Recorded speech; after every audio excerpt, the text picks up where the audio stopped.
Bon, en espérant que ça fasse le tour de la toile au max.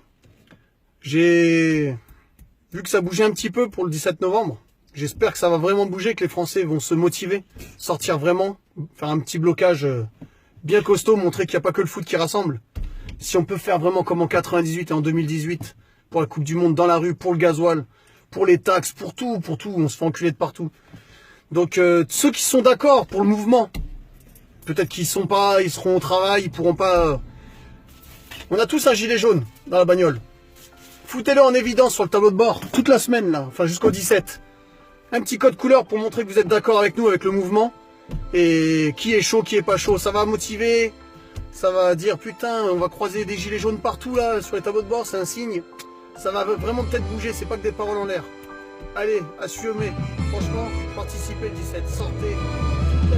On en a plein d'autres, on refuse de vivre en démocrature. Eux ils ont la police et nous on a la peau dure. En ISF, les hirondelles et les services publics. Pour connaître un peuple il faut écouter sa musique. On en a plein d'autres, on refuse de vivre en démocrature. Eux ils ont la police et nous on a la peau dure. En ISF, les hirondelles et les services publics. Moi je suis arrivée le 17 novembre au péage en voiture, j'avais traversé la France. Donc j'avais vu beaucoup de péages. Et quand je suis arrivée au petit péage de Sète, Balaruc, c'était, je ne sais pas si on peut dire viscéral, hein, mais moi, je ne pouvais pas être là sans filmer ce qui se passait.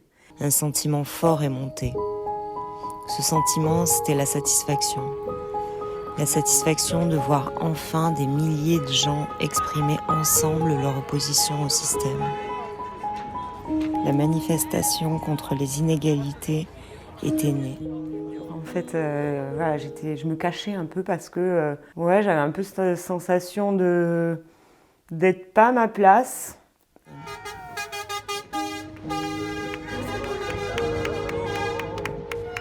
J'avais déjà filmé des mouvements sociaux, des manifs, des choses comme ça, donc c'était un peu réflexe aussi, mais pour moi, c'était tellement énorme ce que j'étais en train de découvrir qu'il fallait absolument répertorier ces images, quoi, dès le début. Peu avant le début du mouvement des Gilets jaunes, c'est-à-dire l'acte 1, d'ailleurs qui ne s'appelait pas acte 1, nous avons vu dans les journaux avec des collègues l'émergence de Gilets jaunes, des ronds-points qui étaient soi-disant pris d'assaut, etc. Donc nous, on s'est posé la question de savoir de quelle nature était ce mouvement. Et si on s'en tenait à ce que disaient les médias, ça semblait assez cataloguant, en mode ce sont des gens qui veulent payer moins cher l'essence à la pompe. C'est lié à une pétition, visiblement, sur change.org qui circule de Priscilla Ludowski. Donc ces gens-là, bon, bah, du coup, ils ont une image de anti-écolo, qui veulent payer moins cher l'essence à la pompe. On s'est dit, c'est assez curieux. Et un soir, en sortant d'une réunion de labo, il était tard, on a chacun plein d'objets de recherche, on travaille pas mal.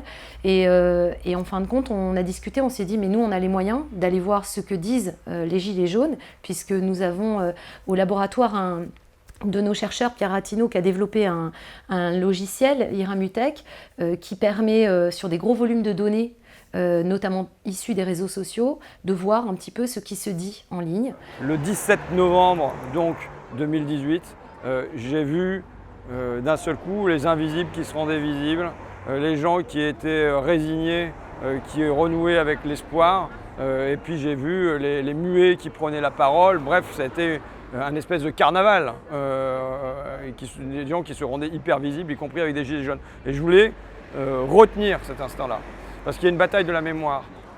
Bonjour Père Noël. Voilà. Bonjour monsieur, vous avez des revendications pour Noël? J'en ai plein. Bah moi aussi. Ce moment de révolte populaire, je voulais qu'on en garde une trace, et je voulais pas que la trace, ça soit BFM qui en décide. C'est quand même quand l'événement se produit qu'il faut l'enregistrer.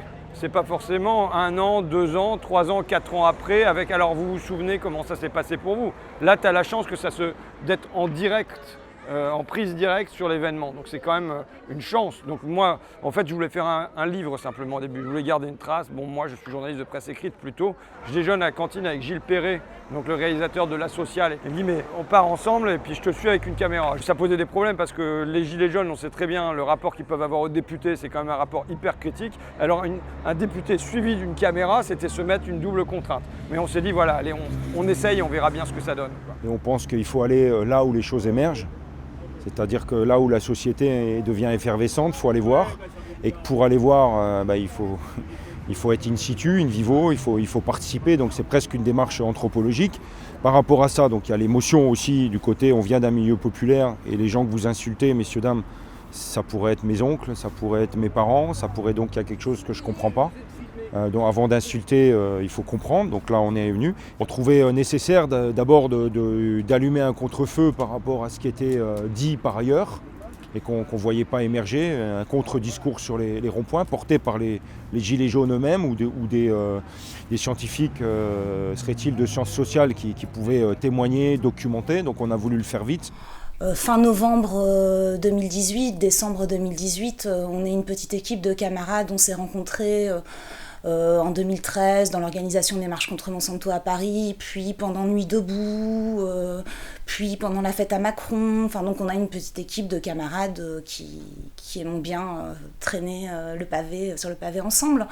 Et quand on apprend qu'il y a des manifestations de gilets jaunes à Paris, qu'on entend ce que les médias en disent, on y va. Au départ, il y a eu certains éditorialistes qui sont prononcés en faveur du mouvement. Éric Brunet, par exemple, pour se rétracter 15 jours après, quand il a compris que le mouvement, en fait, portait des revendications qui allaient bien au-delà de ce que lui avait bien voulu plaquer sur le mouvement social, c'est-à-dire, en gros, voilà, on est trop taxé, quoi. Eh bien, pour moi, c'est une occasion unique de protester contre cela. Donc demain, ce gilet qui n'est pas très beau et qui ne va avec rien, je le porterai demain, 17 novembre.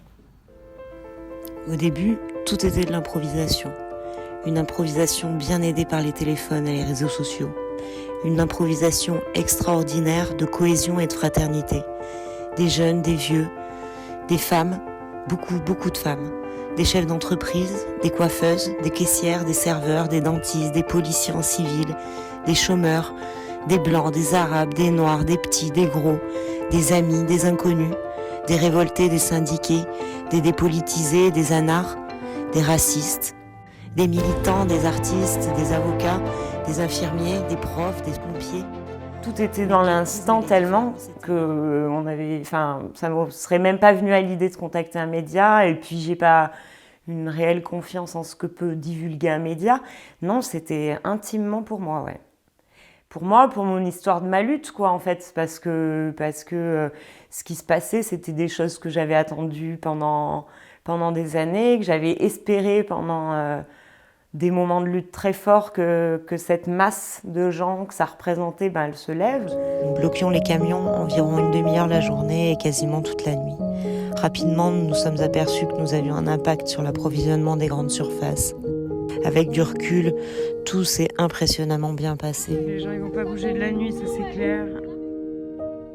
Alors moi j'étais subjuguée du moment, de chaque instant, jusqu'à Noël à peu près, c'était jour et nuit, et c'était ça qui me faisait y aller. Quoi qu'il se passe, le truc le plus anodin, je trouvais que c'était important de le répertorier en fait.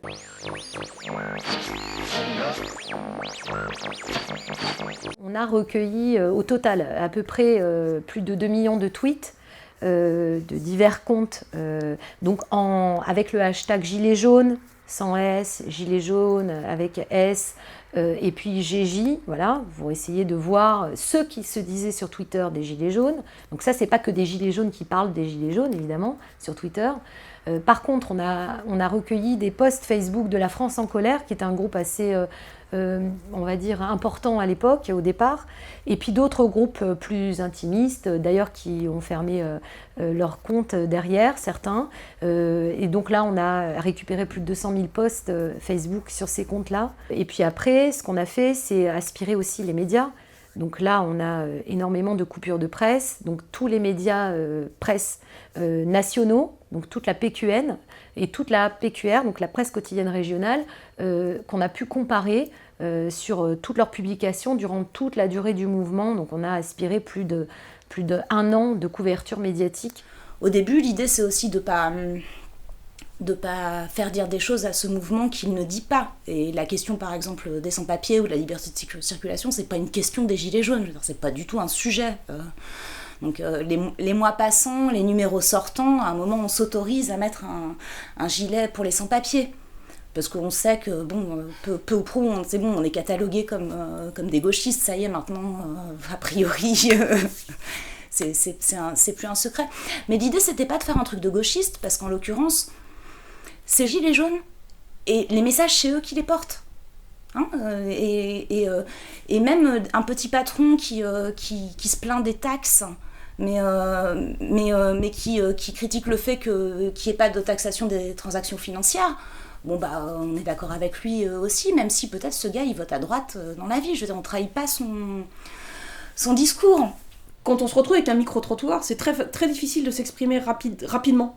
Donc de ne pas tomber dans des écueils de « on déteste le patronat ». Ouais, bah effectivement, on déteste le patronat, sauf que quand on creuse et qu'on parle dans la rue avec eux, non, ils détestent pas le patronat, ils détestent le grand patronat, ils détestent le mec qui connaît pas ses ouvriers, ils détestent le mec qui les méprise et qui les exploite et qui les traite en esclavage. Mais ils ont rien contre le patron qui va les défendre et qui va travailler dans le respect et la dignité. Sauf qu'au final, on a dit « les gilets jaunes veulent pas de patron, les gilets jaunes veulent pas d'impôts ». Non, c'est pareil, ils ont jamais dit ça.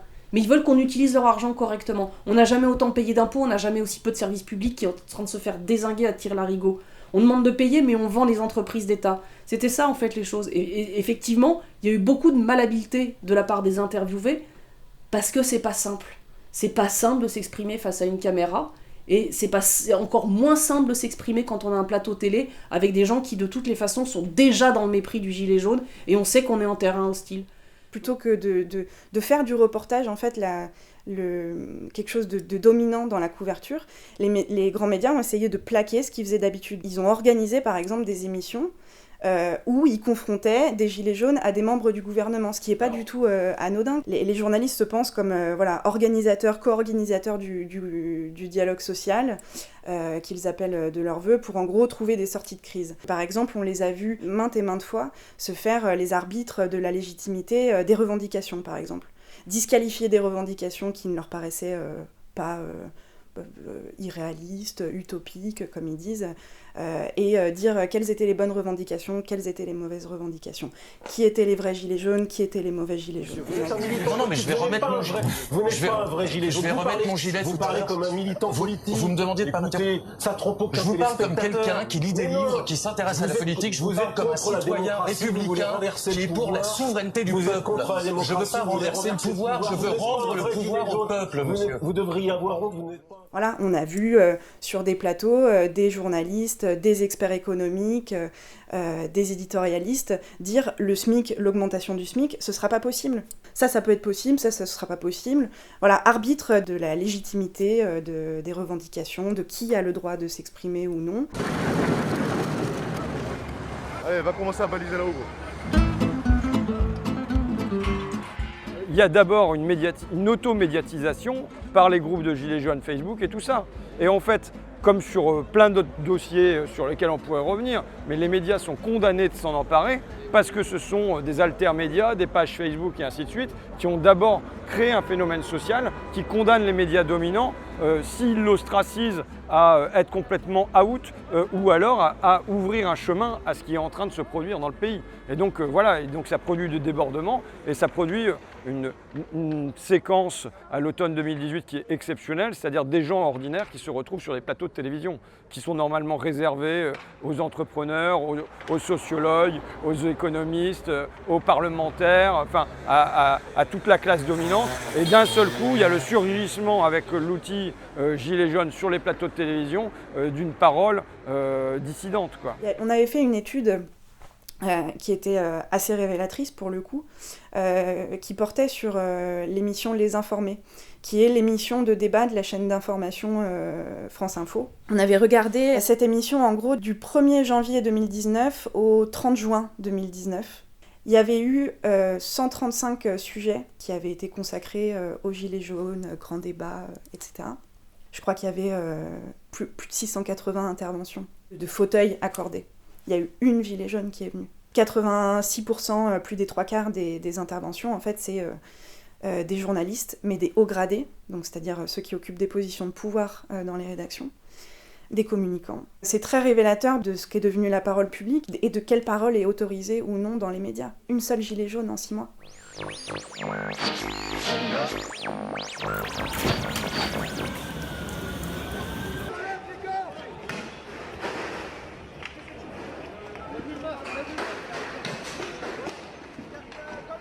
Très très vite en fait, c'est-à-dire début décembre, après la grosse manifestation, il y a eu une panique médiatique mais qui était vraiment palpable.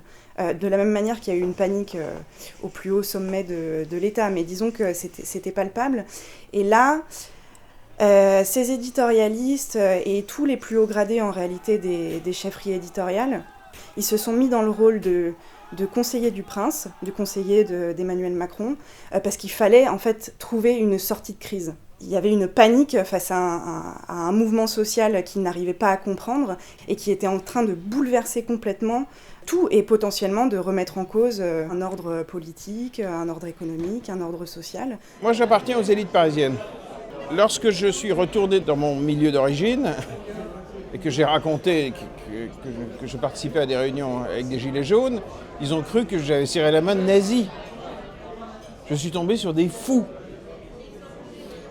Personne en France, dans les territoires, ne peut imaginer ce que pensait le Paris médiatique. Je suis tombé sur des allumés. J'ai passé beaucoup de temps à expliquer qu'il était urgent qu'ils baissent un petit peu leurs vitres quand il y avait un barrage et qu'ils parlent. Qu'ils allaient s'apercevoir que c'était des gens qui avaient des problèmes extrêmement concrets et qui souffraient d'un État centralisé dingue, radicalement hors sol. Et que ça n'avait rien à voir avec des fantasmes d'un retour du refoulé des années 30, de je ne sais quoi. Ça a été inimaginable ce que j'ai entendu. Donc le traitement médiatique, au tout début, il correspond à ce divorce culturel, à cette méconnaissance, à cette scission du pays. Eli Cohen, qui est un économiste ultra médiatique, a eu cette phrase aussi qu'avait relevé Serge Halimi, un appel aux journalistes directement, qui disait les journalistes doivent se souvenir qu'ils ne sont pas de simples observateurs, mais qu'ils font partie des élites dont le rôle est de préserver le pays du chaos. Une citation de BHL qui disait en substance qu'on soit d'accord avec Macron ou non, qu'on soit d'accord avec ses réformes ou non, actuellement, en fait, ça n'a pas d'importance. Face aux factieux, face aux fachos qui veulent détruire la République, soutien inconditionnel à Emmanuel Macron. Je regarde plus la télé depuis fort longtemps, mais en attendant, quand on parlait avec les gens qui étaient encore, qui regardent les médias et qui les croient, on entendait régulièrement les gilets jaunes n'ont pas de message, les gilets jaunes ne demandent rien, on ne parle que du carburant mais on s'en fout, quand on va dans la rue ça part dans tous les sens, vous voulez quoi à la fin ? À la base, Plein d'eau, c'est pas un média à l'attention des gilets jaunes. C'était à l'attention des dominants. C'était pour eux là-haut, pour qu'ils voient en fait combien de conneries ils racontaient. Toutes les personnes qui sont là, il y a la moitié qui est là parce qu'ils sont en précarité, l'autre moitié elle est là en solidarité. Par contre, ils sont issus de milieux populaires, on a revu revenir cette question des classes, des ouvriers. J'ai fait plein de petits boulots, ouvrière en usine ou femme de chambre. Je touche 700 € de retraite, plus 200 € de reversion de mon ex-mari. 27 € et 300 € tous les 3 mois de retraite complémentaire. J'habite une HLM avec un loyer de 490 € par mois, sans APL, du fait du salaire de mon actuel conjoint. J'ai connu au total 5 années de chômage dans ma vie professionnelle. Je n'ai jamais été syndiquée par manque d'intérêt. J'ai des amis marocains et tunisiens depuis longtemps et je ne suis pas raciste. Plein d'eau, c'est un travail de documentation. Il y a de la documentation, parce qu'on classifie les choses. Enfin, il y a ce travail-là, mais il y a vraiment aussi cette idée de donner à voir ces messages-là, en fait. Donc je ne sais pas si ça fait de nous un média ou pas, mais il y a vraiment cet aspect-là, en fait, de faire ce que, pour le coup, les médias ne font pas, en fait. au travers d'un traitement qui est très extérieur. Et pour voir ces dos, il faut être dans le cortège. Il faut être au milieu des gens, en fait. Toutes ces photos, il faut les mettre ensemble, c'est un mouvement national. Plutôt que de continuer sur le truc narcissique de chacun son petit album photo, faisons un pot commun pour faire une galerie nationale de Gilets jaunes. Vers le mois de décembre, c'est là où le moment où il y a des violences policières aux Champs-Élysées, etc. Là, les médias vont davantage axer sur la violence des Gilets jaunes en manifestation. Donc on cherche encore qui sont les Gilets jaunes. Et là, on va avoir une tendance à faire des portraits de Gilets jaunes. Donc plutôt que de s'interroger depuis le début du mouvement sur les revendications, c'est comme si la question des revendications avait été évacuée, c'est la taxe carburant, voilà, ou la cherté de la vie quotidienne. Et par contre, on va faire des portraits de Gilets jaunes pour savoir qui ils sont. Et donc on a vu comment les grands médias ont construit certaines figures publiques. Nous, on avait étudié le cas de Benjamin Cauchy, par exemple, à Toulouse, et c'était assez fascinant parce que, en fait, très vite, dès la 2e semaine, je crois me souvenir, il n'avait pas été du tout élu comme représentatif par son groupe local. Benjamin Cauchy, on l'a vu à la télé, on ne le connaît pas spécialement. Nous, ce qu'on peut dire, c'est qu'en tout cas, ce qu'on ne veut pas, c'est que ce soit des gens qui reprennent le mouvement, qui fassent partie d'un parti politique, parce que sinon le mouvement qui est parti de la base, c'était un mouvement populaire qui n'est pas dirigé ni par aucune organisation professionnelle et ni par aucun parti politique. Et par contre, en fait, on le voyait systématiquement à la télévision. Enfin, ça a été le deuxième gilet jaune le plus médiatisé dans les 3 premières semaines du mouvement. C'est quelqu'un, en fait, qui n'est pas choisi, en fait, qui est dit pratiquement illégitime, en fait, ou en tout cas non représentatif par les gens eux-mêmes, en fait, est construit comme représentatif par les médias. Et donc, il va apparaître comme porte-parole des Gilets jaunes, porte-parole nationale des Gilets jaunes. Il va faire la matinale de Bourdin, il va faire l'émission de Ruquier, il va faire l'émission de Léa Salamé. Donc, on parle pas de... Voilà, c'est pas un petit article dans la presse locale, quoi. Je veux dire, il a eu pignon sur rue, sur BFM, dans les grands médias nationaux. C'est à la fois des routines professionnelles et aussi quelque chose d'idéologique, parce que Benjamin Cauchy, outre son passé politique à l'UMP, voire beaucoup plus à droite avec Nicolas Dupont-Aignan, il avait une position tout à fait modérée, en fait, donc qui convenait bien aux grands médias. Je pense qu'il y a une radicalisation qui est extrêmement dommageable, et pour le coup, je m'en détache, et je sais que des centaines de personnes, déjà depuis ce matin, que j'ai déjà évoqué chez vos confrères, souhaitent effectivement se dégager des Gilets jaunes, et donc je les invite à les rejoindre sur un mouvement qui s'appelle Citron. Voilà, tout simplement. Citron. Citron, puisqu'on en a marre d'être pressé, et on ne veut pas de pépins, et on est jeune aussi. On n'a pas fait de portrait, on a donné exactement les paroles, les verbatims, le résumé des verbatims de ce rond-point. Donc c'est aussi à destination des chercheurs qui n'ont pas pu y être, parce que pas disponibles et tout. Et on a pensé qu'on faisait œuvre, non pas historique, mais en tout cas de marque, de traces pour celles et ceux qui voudraient l'analyser plus tard. L'engagement révolutionnaire est venu du sentiment d'injustice. Je suis allé à Nuit debout 2 ou 3 fois, mais je me sens plus proche d'un mouvement des gens qui adhèrent dans la difficulté. Le rond-point est un média, le nôtre. C'est une zone de communication pour se montrer, devenir lisible, sortir de l'écrasement. On a analysé tous les éléments du rond-point et en 3-4 nuits, on a construit l'architecture du bouquin et on a souhaité le publier très vite parce qu'on est devant un objet fluent, un objet en mutation permanente. Et attendre un peu trop, c'était perdre une information. Donc on a voulu en faire un ouvrage qui soit à destination d'un grand public, qui n'a pas eu ni le courage ni l'opportunité de venir sur les ronds-points à ce moment-là. On a voulu le faire à destination des Gilets jaunes eux-mêmes. D'ailleurs, c'est un bouquin qui est signé Bernard Floris, Luc Diadinsky et tous les autres. L'idée, donc, c'est de concevoir un document à diffuser en manifestation, d'abord pour parler de la galerie, pour rendre visible la galerie aux yeux des gens, puisque y a ceux qui sont sur les réseaux sociaux, qui savent qu'on voit des images, mais ceux qui sont dans la rue sont peut-être pas ceux qui sont sur les réseaux sociaux et ne savent pas qu'on est en train de faire cette galerie. Donc le numéro 1, c'est 2000 exemplaires, c'est un tout petit tirage. Donc l'idée, oui, c'est de concevoir un document qui coûte pas cher à fabriquer, qui se transporte facilement, qui parle pas à la place des Gilets jaunes. Le support de cette feuille jaune permettait de véhiculer les vrais messages des Gilets jaunes. C'est une excellente passerelle pour dialoguer avec les gens qui sont pas Gilets jaunes. Ça leur permet de repartir avec un document, et sur ce document, des vrais messages, des revendications des Gilets jaunes, qu'elles soient traitées soit d'une manière extrêmement virulente, qu'elles soient traitées via des citations, qu'elles soient traitées via des dessins. En tous les cas, ils repartaient, mine de rien, quelque part, avec un peu de l'esprit des Gilets jaunes chez eux. Donc ça, j'ai trouvé ça extrêmement intéressant, comme de faire partie de ça et de pouvoir véhiculer ce moyen de passer les messages des Gilets jaunes. Le mec, il s'est appliqué, il a fait ses lignes, comme sur un cahier à l'ancienne avec la plume, quoi. Il a fait son dessin de lettres. À l'ancienne, c'est super joli. Donc il n'y a pas de texte. Le seul texte, c'est le texte qui se trouve sur les images. Donc la ligne éditoriale, c'est aller construire un discours politique en se servant de ce qu'ont donné les Gilets jaunes. En mettant un peu de justice sociale, un peu de justice fiscale, un peu de précarité de la vie, des violences policières, en tout cas le RIC, les grosses thématiques, et puis ponctuellement des thématiques minoritaires mais qui apparaissent quand même, et quand on est militant on a envie de les mettre, écologie, féministe, liberté de circuler, sans-papier, tout ça, mais ça vient un peu plus tard. Je m'efforce de construire une narration. Comment je raconte une histoire aux gens. Je me souviens que j'ai écrit un bouquin sur le protectionnisme qui s'appelle Leur grande trouille.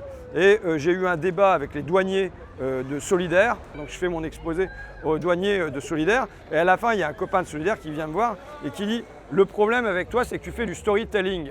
Donc moi, oui, je raconte des histoires. Je veux dire, j'ai fait une fac de lettres, c'est pas par hasard. Je lis des tas de romans, c'est pas par hasard. Donc pour que les gens ils accèdent, qu'ils entrent dans la vie des autres, sans doute qu'il faut leur proposer une forme de récit qui leur permet d'y entrer. Et donc c'est vrai que ma forme de récit est pas très très compliquée, c'est qu'il y a un personnage qui sert de fil conducteur, et c'est moi bien souvent. Et donc du coup que dans un lieu comme celui-ci, on vienne mettre un tableau, un beau tableau, qui rend la beauté à un homme et qui la rend finalement à tout le monde, je me demande si c'est pas un peu de lutte aussi contre notre dégradation esthétique. Ce que je veux dire, c'est qu'on a le droit de manger, on a le droit de s'habiller, oui, voilà. On a le droit d'être logé, voilà. Mais aussi on a le droit à la beauté. La beauté, elle n'est pas réservée aux riches, on y a droit aussi, nous, à la beauté. Pour moi, la démocratie, c'est du conflit, et il n'y a pas de cinéma, il n'y a pas de récit non plus, sans une forme de conflictualité, quoi. J'ai du mal avec le cinéma qui ne fait que enregistrer les gentils.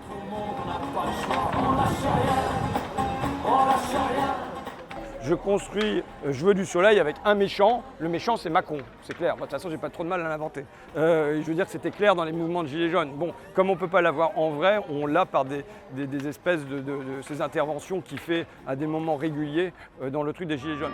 Les porte-voix d'une foule haineuse. C'est la dictature de la foule. S'en prennent aux élus, aux forces de l'ordre. Un mouvement de destruction massive. À la recherche du chaos.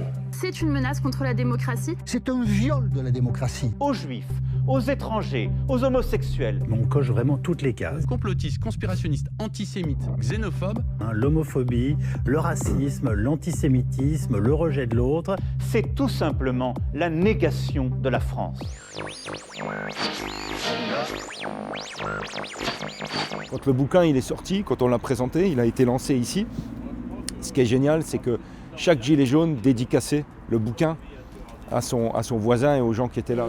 On en est fiers, on est fiers parce qu'on se bat pour nos enfants, on se bat pour les suivants, on se bat parce que l'intolérable est de plus en plus présent.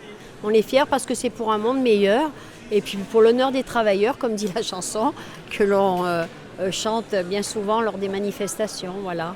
On a 5 € qui nous revient par rapport à ce livre, 5 € à l'éditeur, 5 € au rond-point pour pouvoir poursuivre les actions, pour pouvoir aller, se déplacer, voyager. Ça nous paye nos frais parce que on n'est pas riche. En tout cas, pour les 2 ans de Gilets jaunes, j'ai minimum 7000 médias, quoi, entre les vidéos et les photos. Ça peut être des vidéos assez longues de manifs où j'ai envie qu'on se rende compte de la masse, ou alors des moments très courts justement où il y a eu un palais de lacrymo qui a touché quelqu'un, qui a blessé quelqu'un. Nous étions gazés, nassés, pourchassés dans les rues.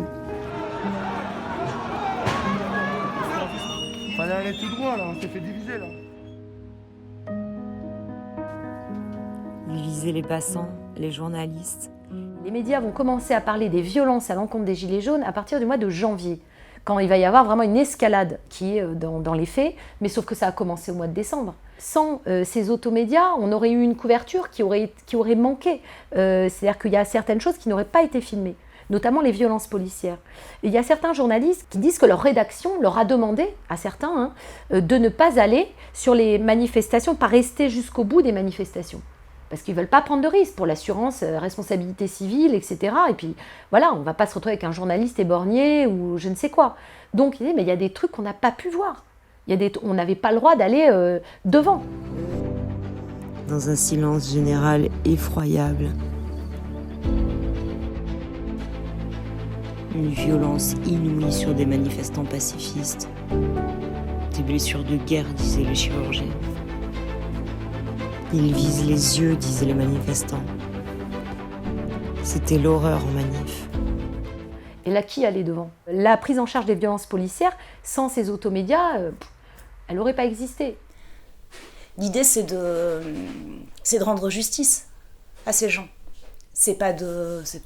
Moi, je suis très flattée d'apparaître dans un documentaire ou qu'on reconnaisse ma bonne idée et compagnie, mais en fait, on n'est pas là pour... On n'était pas là pour moi, et encore moins pour nous, le collectif. On était là pour rendre justice à ces gens qui étaient dans la rue semaine après semaine, sur les ronds-points, et qui se faisaient mutiler, gazer et compagnie.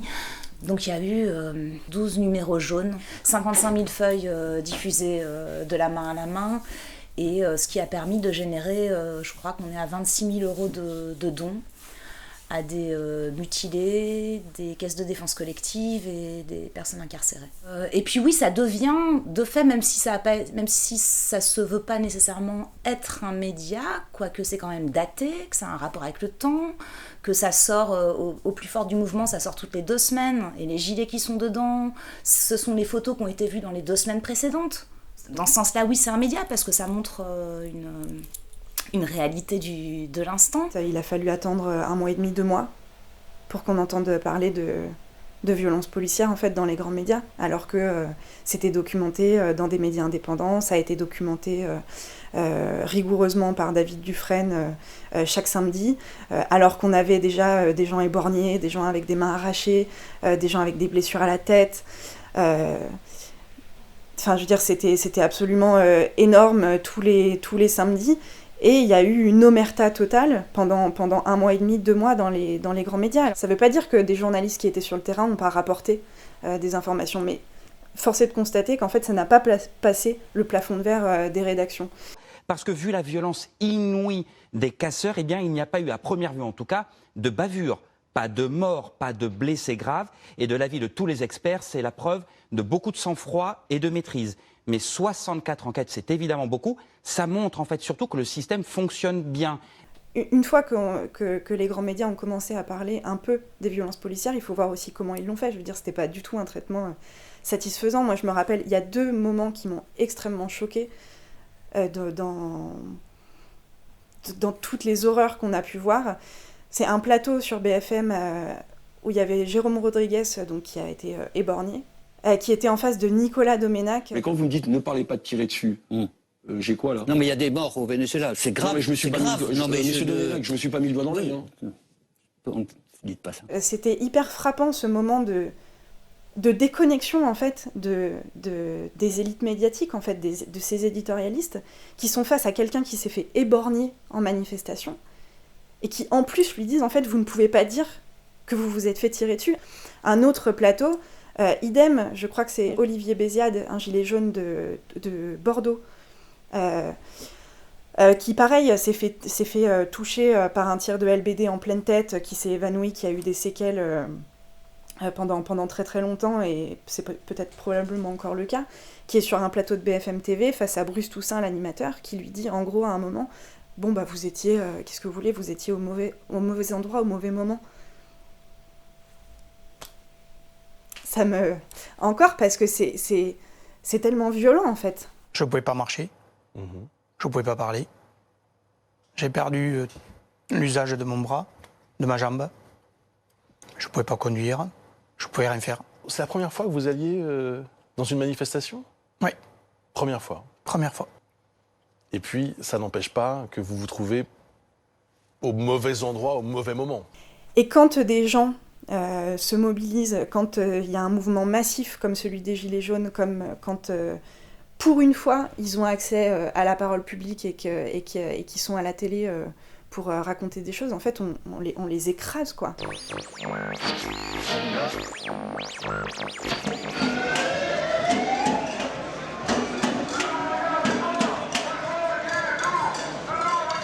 Et puis après, à partir du mois de janvier, là, les violences ont pris beaucoup de place. On ne se demande plus qui sont les Gilets jaunes. On parle beaucoup des violences et des manifestations. Mais on va commencer un peu à parler des revendications. Donc il y a une évolution dans le cadrage médiatique. C'est-à-dire qu'on voit que, comme si les journalistes et les médias, ils accusaient un certain retard dans la compréhension de ce mouvement. Il y avait ce côté un peu urgence de documenter. Il y avait donné une vision de l'intérieur, chose qu'il ne se faisait pas. Après, il y a eu 2 types, je pense, de documentation par téléphone sur les actions. Il y a eu les gens qui étaient là pour faire remonter en direct l'info sur les réseaux sociaux. Et il y avait les, je dirais plus photographes, qui, soit avec des outils de photographe, soit avec des téléphones, ont cherché plus quelque chose de journalistique, d'historien en fait.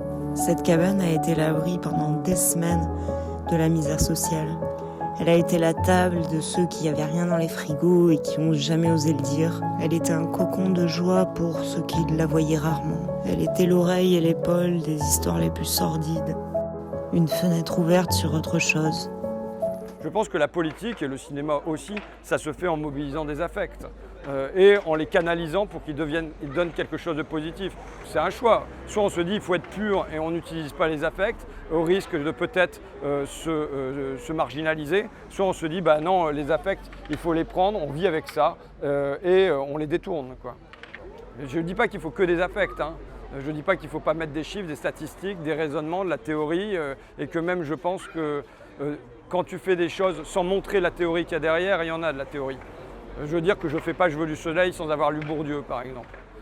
Voilà, par exemple. Moi, c'était vraiment ça. C'était ce qui se passe, c'est énorme. Il faut absolument que ça soit quelque part marqué, quoi. Pour moi, le montage, il est la résultante de la prise d'image. Il est intéressant parce que 2 ans après, c'est encore une éternelle question. Pourquoi un montage ? Pour qui ? Pour dire quoi ? Alors que je le porte vraiment comme un outil historique, ce montage. Je le donne sans prétention parce que, mais oui, pour moi, il faut absolument qu'il y ait des montages de chaque rond-point qui soit fait et avec du recul ou sur l'instant, ça sera des messages différents, mais tellement important que ça soit fait, ouais. Je crois qu'aujourd'hui, on accepte plus de voir des images de Gilets jaunes et en tout cas de les voir sans y prêter direct un jugement et sans être obligé de s'en défendre tout de suite.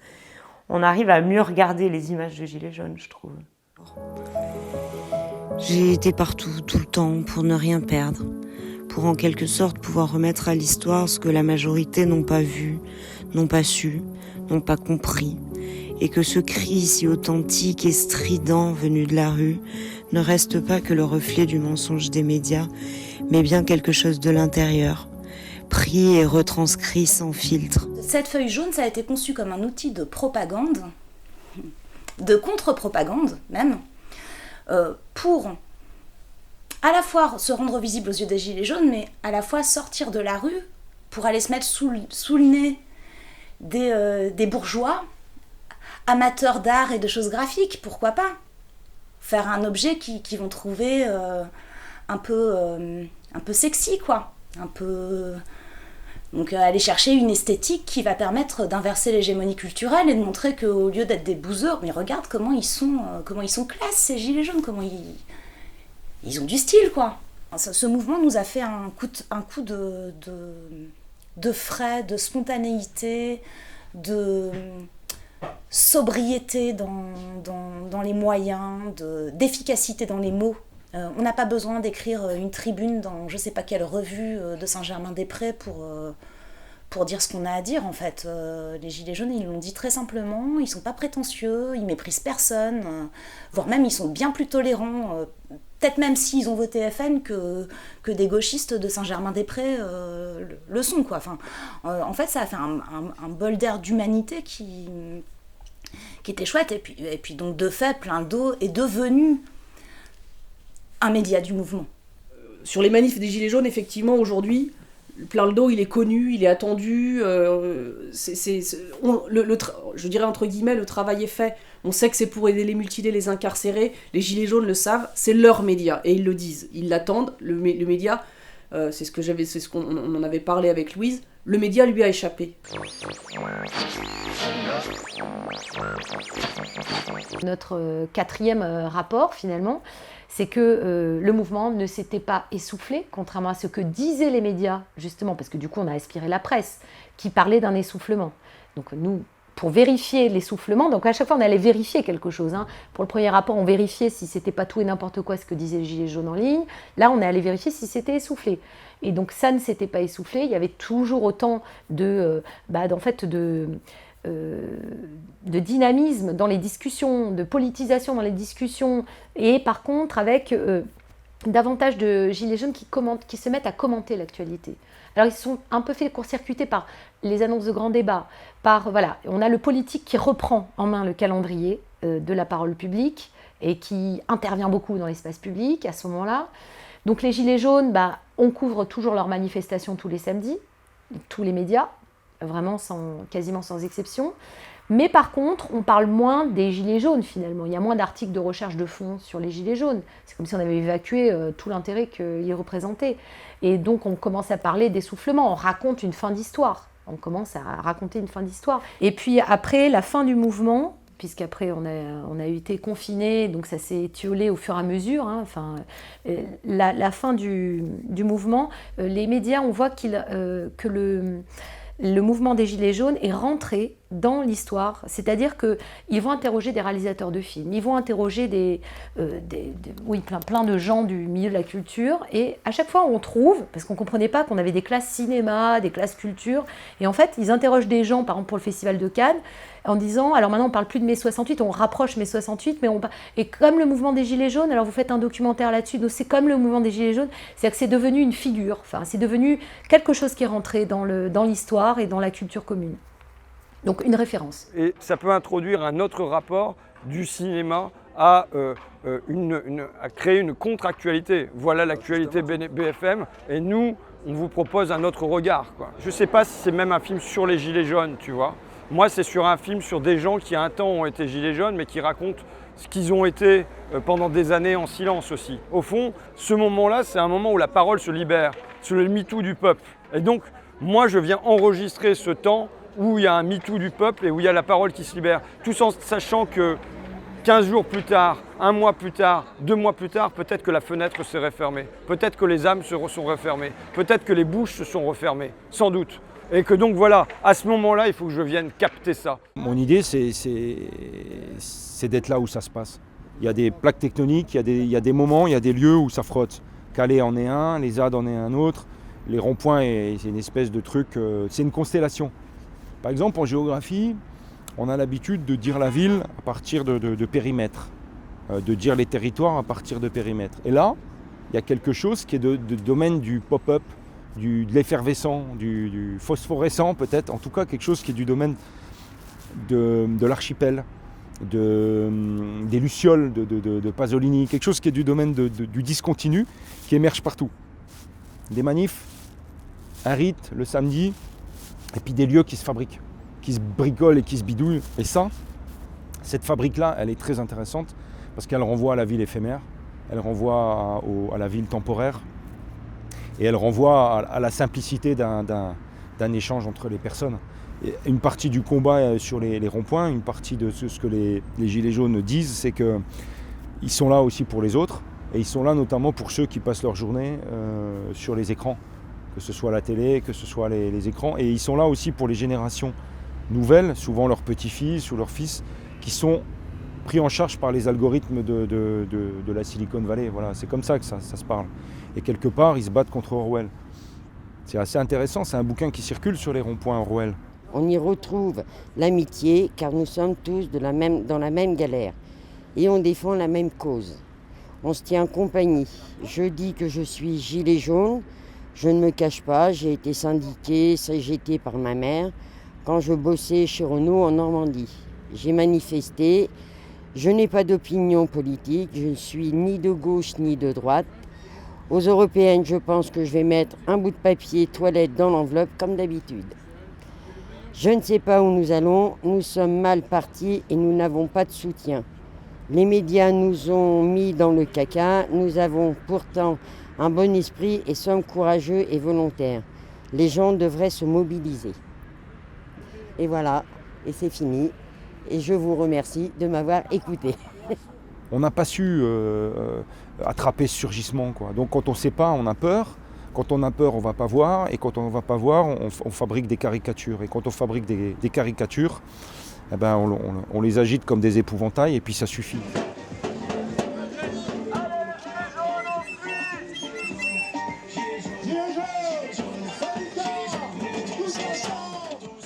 Et une des tristesses pour les gens sur les ronds-points, c'est de ne pas voir arriver d'autres gens qui n'ont pas été touchés au début par le mouvement et puis qui voient qu'au-delà de la caricature sur la violence, sur l'antisémitisme et tout ça, en fait c'est un lieu de fraternité. Donc exister, être devant soi dans la rencontre, c'est une posture, c'est celle que doivent avoir les journalistes, celle que doivent avoir les scientifiques. Surtout ce rond-point, il est devenu lui-même un média, un totem et un média. Il est lui-même un média, c'est-à-dire qu'il produit ses propres panneaux. Et ça, les Gilets jaunes, on en la maîtrise. Alors, il y a un Facebook sur lequel tout est ouvert, les conclusions des AG, l'information sur le mouvement, mais surtout local. Donc ça, c'est produit. Et puis là, depuis quelques jours, il y a l'un d'entre nous qui s'est mis à faire de la vidéo. Il y a l'idée de faire le récit, le storytelling hein, de cette histoire-là. Puis il y a l'idée de maîtriser soi-même sa communication.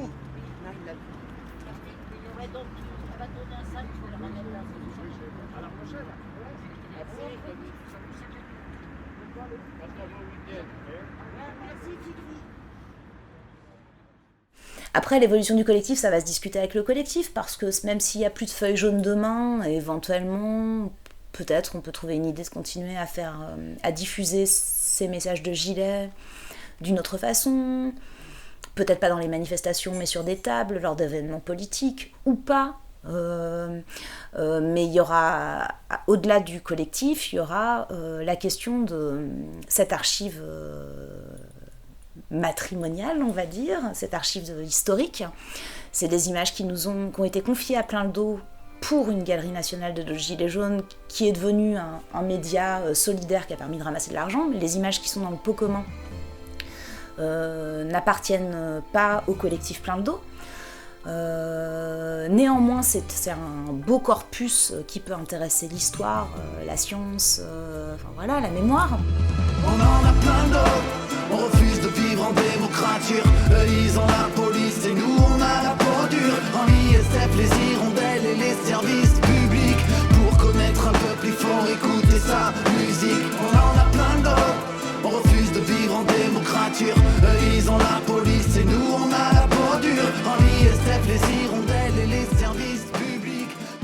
On a l'habitude de citer souvent Michel Naudy dans Les Nouveaux Chiens de Garde. C'est un monde unique. C'est un peu comme si dans une famille, certains avaient décidé de faire politique, d'autres faire économie et les troisièmes journalisme.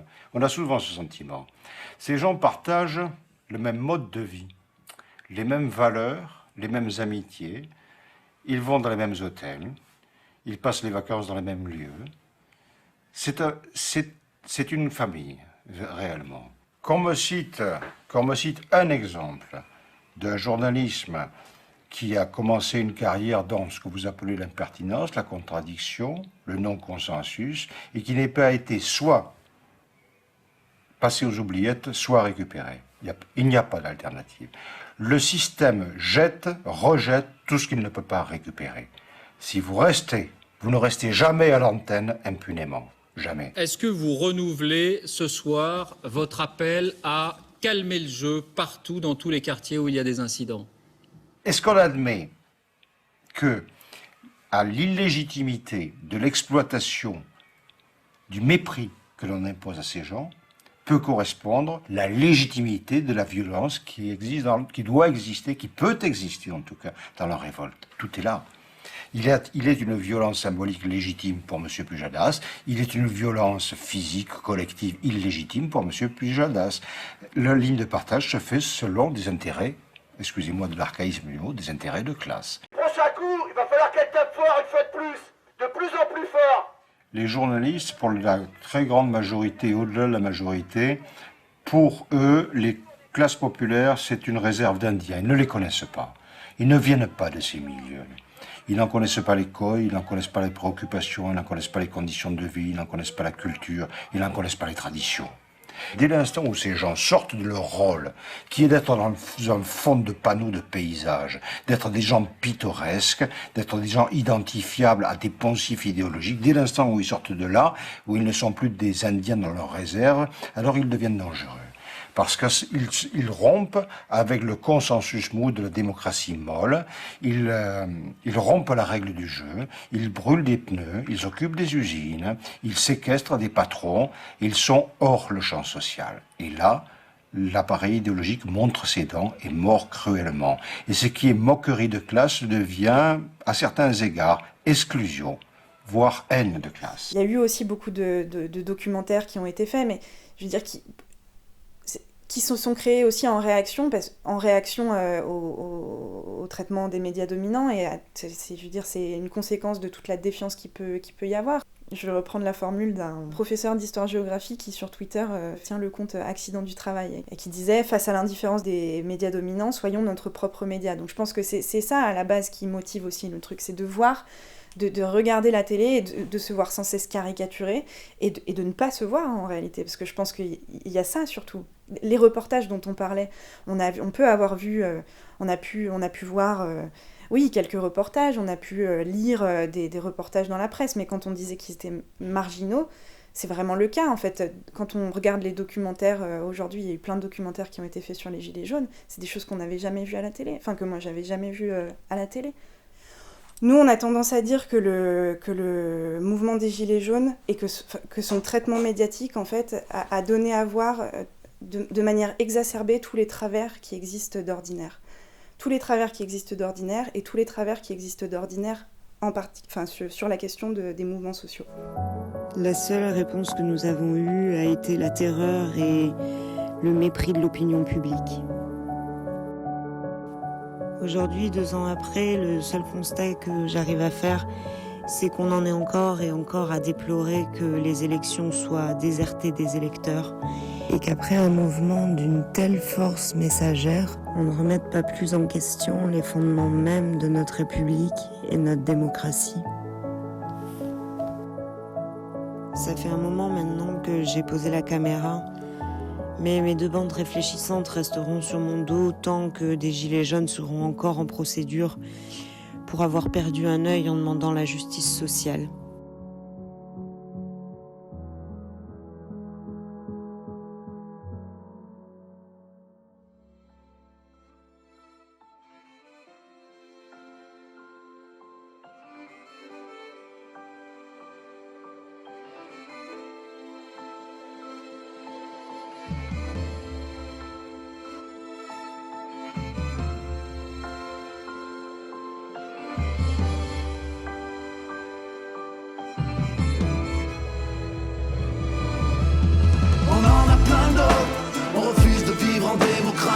Eux ils ont la police et nous on a la peau dure. En ISF les hirondelles et les services publics. Pour connaître un peuple il faut écouter sa musique. On en a plein d'autres, on refuse de vivre en démocrature. Eux ils ont la police et nous on a la peau dure. En ISF les hirondelles et les services publics. Pour connaître un peuple il faut écouter sa musique. Ni patrie, ni mari, ni patron, ni Macron, ni personne.